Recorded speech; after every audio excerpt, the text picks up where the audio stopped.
Alors, vous avez très peu fréquenté l'Espagne de manière physique, beaucoup plus de manière spirituelle.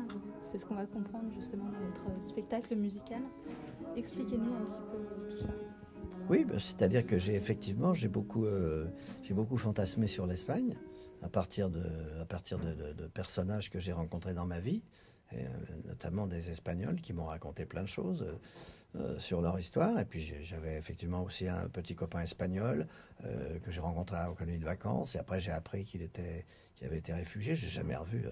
On avait 10 ans, 11 ans, oui, à peu près. Et puis tout ça, ça s'est passé dans ma tête. Et puis j'ai découvert aussi Federico Garcia Lorca.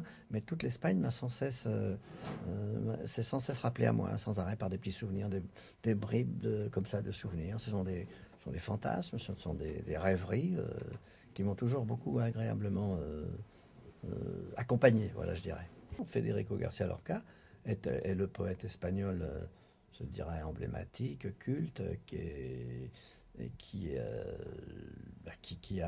a une charge poétique et émotionnelle très forte. Surtout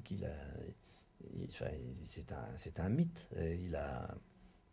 Comment dirais-je, et le fait qu'il a eu cette fin tragique, fusillé en 1936, je crois que ça donne en plus, on garde cette personne dans la tête. C'est quelque chose, je veux dire, une œuvre très forte. Voilà. Là, je vais vous raconter quelque chose pendant 1h20, 25. Et puis, c'est comme si on était chez nous, quoi. Et puis, je vais vous faire passer une bonne soirée à écouter. Voilà. On ne peut pas concevoir, enfin, personnellement, je ne pouvais pas concevoir de dire des textes de Federico, de parler de Federico, sans en même temps chanter des choses qui étaient autour de lui dans la même période de son existence.